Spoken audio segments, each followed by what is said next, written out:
and welcome to Kamilla Singh Show. And what we did last week, we didn't have a time because there was another important topic that we needed to discuss, but we ran out of time. But today we are bringing that to you. And thank you all for tuning in and your feedbacks. And before we start the show, like we always do, we want to acknowledge the land we are on. This is First Nations land, Indigenous land, and I'm grateful as a woman of color to be here to share this land, grow, and work and live. Having said that, same panels are back in the studio again, and today we're going to be talking about, and this subject or this matter has been made out very many headlines, not just in Canada, but all over the world. And this is a bombshell when Trudeau stood up in the parliament right after he came from G5 countries in India.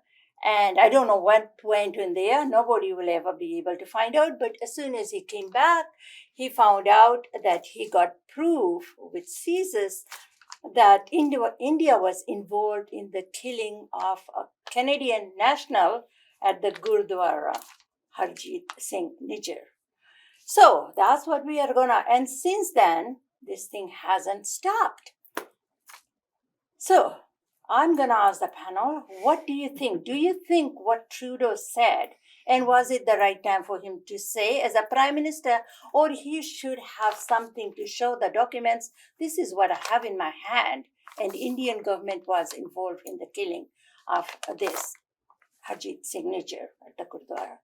So both of you, I know that it's everywhere, talked about it. Now even we can talk about that the Indian government has closed the visa office in here. So people that don't have a visa, even if people are sick in there or getting married or whatever celebration, holiday, they can't go because the rift between these countries, Canada and India.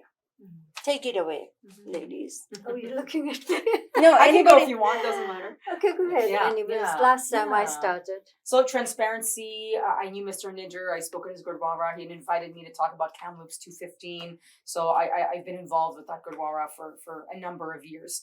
And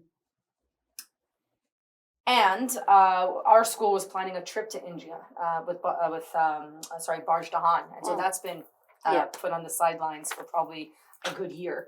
So there is a personal impact in terms of the visa situation. When I think to the legality of everything, I don't know if there is an onus on anybody who would have spoken out on this, right? If it was Pierre Poilievre or Jagmeet Singh, but Pierre Trudeau is Justin Trudeau is the prime minister. To really publish the evidence yet, right? Like typically it goes to court. Like there's, and I am curious if the RCMP and CSIS brought forward the information and kind of said, okay, you need to put it out there. I don't know. So there's a lot of questions that I have. My understanding of Modi and what I hear from a lot of friends and people that are very close to me is that there has been a lot of oppression and persecution of Punjabi Sikhs and people that speak on a number of issues, Indian farmers' protests, Khalistan, all kinds of things, okay? My red flags go up when any government calls someone a terrorist, and now lately, that now they've labeled Canada as a safe haven for terrorists. Yeah. I think the move by India to say that and to suspend visas that affect Indian citizens and Canadians, but most people who will be of Indian heritage, goes too far. I don't know if I put the blame on Trudeau because I feel that there is a clear and imminent threat.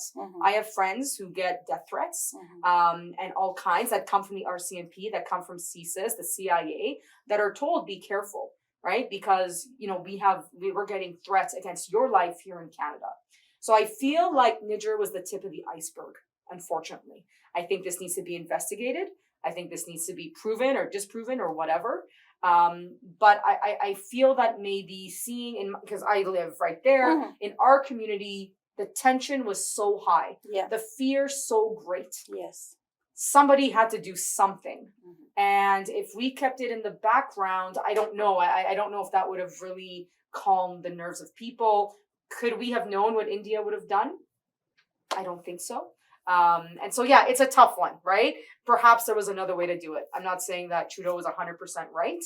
I am pleased to see that all major leaders kind of, me having the experience of exactly that, of being fearful for their lives, etc. So I am glad that the government, all stripes, are taking it seriously, a foreign intervention by any power, in this case, India. We've talked about China and Russia, right? So I do feel that more investigation is needed. I don't know. I really, to me, there needs to be justice here. But I do think India went too far. I don't think it's just, if Trudeau hadn't done that, India wouldn't have retaliated. We know for a fact that there has been retaliation at lower levels already, right? Without the announcement that Trudeau gave earlier this week. my thing, and I'll let you talk, my take on that is, I'm listening to what you're saying, as a prime minister of a country, when you are not 100% sure, let the court do its due diligence and everything, if there was this murder that was planned in India and it happened in the Gurdwara in here, it's wrong at every level. It's wrong. But for a prime minister to be standing up in the parliament and making that kind of announcement, I think that will get anybody's blood boiling, whether you are India or whether you are Modi or anybody and everybody, right? Was that done properly? He should, or should he has waited? Yeah, fair question. Yeah, he should have waited. Perhaps. I mean, there are better things to deal for Trudeau to deal than to be taking on this, because even we don't have to get along with everybody. I don't have to like you. I don't have to like you. I don't have to like Modi. I don't have to like Biden. It doesn't matter. But just because, what was he trying to prove at that point? And when there is other things are happening right here in our backyard that we need to, and maybe we also had that for him, that he was meeting with the RCMP on a weekly basis, and they were telling him that your life is in danger. That's right. Stay away. So all these things we all know, right? So, but the way it came out, the night he died for our community, and the next day at school, all we could talk about was that. So it was very disruptive for a lot of people, and there was a lot of fear. And at least the preach at the Gurdwara, at the place of worship. I want you to say something. Okay, first of all, I'm going to say, I am a true Canadian. My country comes first, and I love my Prime Minister, Justin Trudeau. I voted for him. Okay, all right? Having said that, I was very dismayed at the way this thing was announced, was because, we all live together. We all live together, and this is such... when he stood out and he announced for one Canadian, he is a Canadian citizen, Ninja, and he went for the rights of one Canadian citizen. So what I'm hearing from a lot of people was that when Trudeau came into power, he had the ability to say, okay, when I wasn't the Prime Minister, during that time, 325 Indian nationals died on Canadian soil, and an Air India plane was bombed. I'm the Prime Minister now. I can put up a special inquiry as to what has happened. 325 people dead and one person. Yes. So how do you balance? And so India can come back and shoot back and say, hey, what are you doing? You're sitting on your hands. You, one man and your 325 people have died. And what has Canada done? Only 2 people charged. One is still behind bars or free. Yeah. So you have to weigh the balances. The other thing, when you talk about separatists, we have separatists in Quebec. Yes. Okay? Every country has their own backyard problems. We should not criticize another country's backyard problem, because Quebec is such an integral part of Canada. And when the separatists raised up in Quebec, I was frightened Mhm. of what would happen. That We country had the will be War Measures divided. Act put into Yeah. place. Yeah. And so let's not criticize another country for what's happening there. Let's look at our own background. How are we? I mean, I really loved the Indo-Canadian Red Radio, Red FM? Red FM. He came on City T. I mean, on the mainstream TV and said he is not taking calls from people who are trying to divide our community. Yeah. And I'm telling you, this is what we need to do. We all need to hold our hands. Let these two prime ministers and sort this problem. Let it not come to the public level, because People live. the Hindus, the Muslims, the Sikhs, the Christians, the Caucasians, the Filipinos, the Asians, everybody go to school and sit together in the same classroom. Let's not bring this where we're trying to inspire youth to take violence and take sides against one another. And I was so frightened that everybody is going to become so passionate and we're going to have this division in our society. We should not be divided among, the prime minister came back from India, he didn't have a good time. And then it's almost like, I went to your house, you ignored me, right? I come back and I talk about you, Annie, right? So it is like, it's chicken play. I mean, and you do not accuse another country when you do not have evidence, and you say, "Oh, we have surveillance evidence of people moving from the Indian consulate place." So surveillance can be the same. When my son died, if you see the surveillance video, Christopher came to the lobby, we hugged each other. I walked out, he walked back up in, and everything. So what does it say about his killing? Yeah. Right? So I think that whoever advised the prime minister, whoever did this, the prime minister must know that the Indian society and the Asian society should not, this is divisive, we should not be dividing. Because, Kamla and I, after this, will go down to Shotgun and have something to eat. And it's an East Indian restaurant. Yeah. I go to an East Indian restaurant to eat all the time. I go to Planet India. I eat and I mingle with my East Indian counterparts. And I don't look at them as East Indian and I'm an Indian. And I look at them as we are all Canadian citizens. And the Prime Minister has the responsibility to unite people and not divide our community. And I'm really appalling all and giving praises to all the community leaders who have come out and say, we're not taking divisive comments on our channels. And that's how it should be kept. Leaders, between leaders, you get it right and leave it at that level. Don't trickle it down to the public level, because we aren't part of this. Another thing that I must say, since that has come out, there are people coming out and telling people that if you are Hindu, you should go back to India. Yeah. So this has already Very started in the community already. I mean, this country belongs to the first people of the land, indigenous. You mean country doesn't belong to anybody. It doesn't belong to me. It doesn't belong to you. None of us, right? The country belongs to indigenous. And then who are you to come on the television, radio, or on social media and just say, Hindus go back to India? What do they think? Why do they think they have more rights to live here and Hindus go back? And we need to denounce that in every sort of way. I know politicians have denounced that, Yeah. right? And again, teaching in communities where this happens, we are very clear. You're right, it's very divisive, right? Yeah. There is no like Hindu, Muslim, Sikh, whatever. Like that's not where this conversation starts or ends, right? Yeah. But I would disagree just on the point that it is in the public space, because our Gurdwara, somebody died on Yeah. that asphalt, right?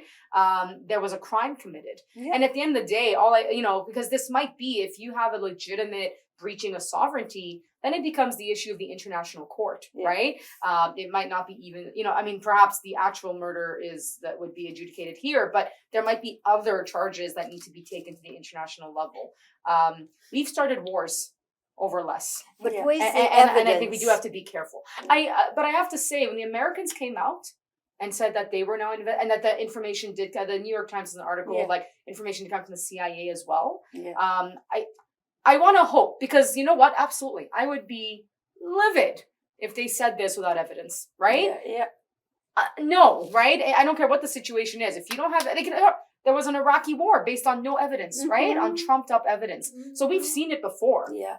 We need to be very critical of our politicians here. I'm hopeful that in the coming days, as you said, maybe it happened too quickly. Well, now they got to speed things up. Where's the evidence, right? Yeah, Show it, have a committee, do something, right? Mhm. Like make sure that people are actually, kind of caught up with that information, with the understanding that some information will not be released. Like in Yeah. any case, right? People have to understand that as well. They can't just put everything out there. Because you're presumed innocent until proven guilty, Yeah. right? Yeah. It's a very difficult situation, and we don't want division. That's for sure. But this thing has started. Of division course, the already. division has Already. But I would there. say this: Canada should not retaliate on India. You've already Yeah. done it, Yeah. right? You've Yeah. already spoken out. Your prime minister stands up and says something. Mhm. That's pretty retaliatory, Yeah. right? Yeah. Just because India now has done this to us doesn't mean we should respond back. I would not want to see that. Mhm. At this point, it becomes like a case, Mhm. and it needs to be figured out, Mhm. right? Like leave the diplomatic foreign relations, as you said, like behind the State Department and the Ministry of Foreign Affairs, and then let us heal ourselves Mhm. from what is a very scary situation for a lot of people. I mean, we lost a guy. He was a young 42 Of course, I mean, You know, there's he was a father, no he doubt has, about that. Yeah. So But our prime minister has to be more responsible in what he says at the podium. That's all. We are all people. We have flesh and blood. We all respect our sovereignty. mhm. And we need our prime minister to, in return, respect us. It's not that I'm not going to vote for Justin Trudeau. Next election, I will, Mhm. because he is one of the best prime ministers we've had so far. And so, but on this aspect, I totally disagree as how it was handled. Yes. It could have been handled more prudently, more respectfully, and more sort of a more communicatively to the community at large. Mhm, mhm. We are caught up in an interesting time, aren't we? Because you see Yes. all these nations kind of encroaching on each other. Yeah. Just every country, right? Just seems to be doing its thing against everybody else. Yeah. And I think it's getting to the extremes, right? So now the response is always extreme because, everything that's going on in the And world. is so knowing extreme. India is a very powerful country. Yeah. India can survive on its own. Canada Of as a country course. cannot. We are leaning so much on our big brother USA. Yeah. We don't have no militant power, nothing. If there is a war tomorrow, if they don't help us, we're going to be all swiped because we don't have nothing to stand on.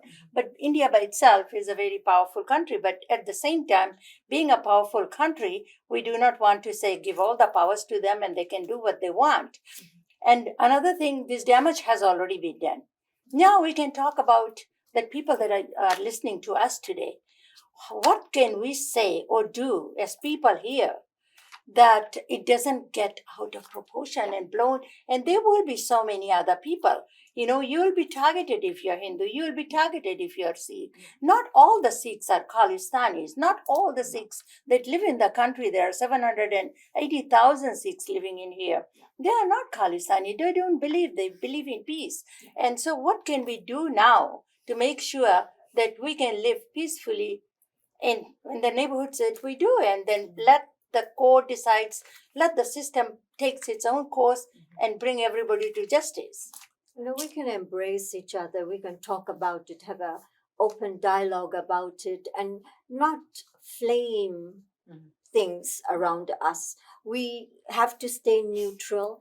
And I have to say that, as community leaders, and people that we have a voice here today, Mhm. is to say, we are the same as we were yesterday before this announcement was made. There's nothing happened between anybody. We respect the death of Ninja. We like the investigation, but to kind of go out and go one versus another, that is not the type of diplomatic announcement that we need to have, that inflames our community. We just need our community to understand this is just two leaders and who are not getting along with each other.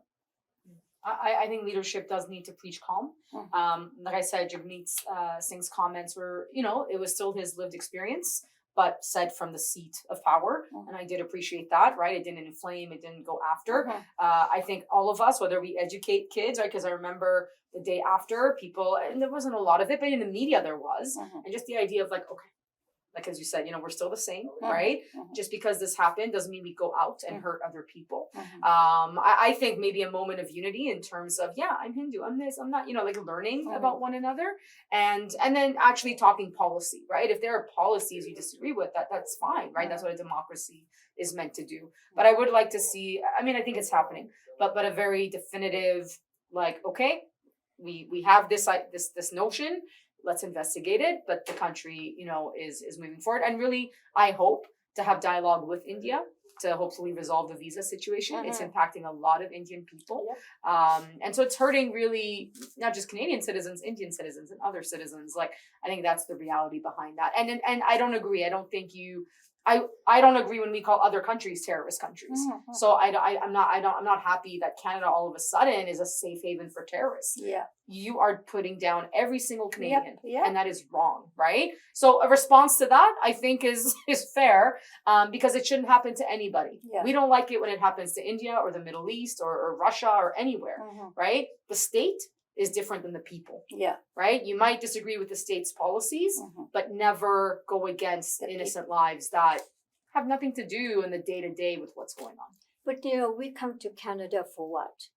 To Peace, educate safety, ourselves, for a safe haven, For a better life, for a our better children. life, Yeah. for democracy, Yeah. right? Yeah. We don't come to Canada to advocate for a special separate state for another country. Yeah. So if we have elements in our society who are doing that, Mm. then it is the Prime Minister's duty to investigate and make sure that they are not interfering in another country's sovereignty. Yeah. Right? Yeah. So we do have means, we do have elements and fabrics of that happening in Canada. Mhm. Mhm. So, that is what Modi is saying. We need to look into, like I said, we need to look into our background in our own state, what's happening in our country. Before we lift a finger at another country and say, you're wrong, we have to investigate our background. Like, when my son died, I gave RCMP, this is my bank statement, this is my bank balance, this is my son's bank statement, this is everything we have here, take it. Mhm. Investigate see how much money we have in the bank account, see how much money does my son have in the bank account, to clear my son's name to be innocent, that Christopher Mohan is innocent. Yeah. We need to do the same in our country to clear our country's name. For sure. But to be fair, I would say that, when it's Palestinians fighting for their rights, when it's Jews fighting for, what they call their homeland, right? Like, we have a lot of different movements here because we have democracy that absolutely flourish, right? So I think it's a larger concept of how are you doing that work, right? To what extent are you doing that work, for sure? And certainly I'm not comfortable with someone saying you can't question me. Well, no, right? We need to figure out what's going on, because with Quebec, we ended up having a minister killed. We ended up people being attacked, right? And again, some people disagree with what Pierre Trudeau did, right? With tanks down the streets. Mhm. So these are always hard issues to realize, like, when you have this foreign reality, Mhm. how do you handle that? The question, I guess, we haven't resolved yet. Yeah. Yeah. But I think one more last thing I would say, that if you want to do something in Canada, like the French people, they wanted the Quebec, but it's have its own Be part of French. part. But the people did not walk out of there to go to France and fight for their own separate France or separate Quebec. They fought in here. And I think to be able to, whatever you believe, isn't it better that you fight in there so people will hear you? How many people are going to be hearing us if we want a separate state in Fiji or a separate state, whatever? Nobody, because nobody cares, right? But if you fight in there, and they voted that, and the vote came very close to having their own separate state of Quebec, and then everything died down. They didn't separate because they didn't have enough votes to say that we want a separate state. So same thing can be said about Khalistan or whatever these people are fighting for. Don't you think it should be fought wherever the grounds it should want their own? Yes, I think a reminder that the separatist movement in Quebec was not about joining France, right? It was just that the Quebec, getting out of the Quebec country that was to under advocate. attack, Yeah. But I think, like when I think about Palestine, those people can't go back. There's no right of return. You can't go back. So, I'm not going to speak to India's situation, but like in other countries, like you can't always go back, right? You're part of the diaspora. And so sometimes there's legal issues with that, right? That you just completely cannot return, right? India does have a blacklist, right? So there are people that are not allowed, Jagmeet Singh is on that list. I don't consider him as being a problematic troublemaker in that sense, right? But because he's a high profile person, does not denounce Khalistan all throughout, right? That, a foreign government has decided to like keep him out, right? So I think we have to realize that as well. I've spoken to people that are like, I want to go back, but I can't, right? So, and there was a referendum, which was interesting because it's not based on our laws, right? It doesn't hold any sway over Canadian law, but there was an attempt to do something that focuses on a democracy standard. And so I was glad to see that instead of guns and violence and whatever. Yeah. With that, I'm looking at the clock. We are out of time. Thank you very much. It's a very healthy debate. And those people that are watching us, I hope we will have to take care of ourselves, take care of our neighbors, live the way we have been living before. And this thing, whatever is making the headline and the news, eventually it will die down, it will go away. But we cannot be attacking, not just because telling people to go where they belong. This country belongs to all of us, and we should be free to live here. And thank you to both of you for your opinions and your feedback. Yeah, thanks.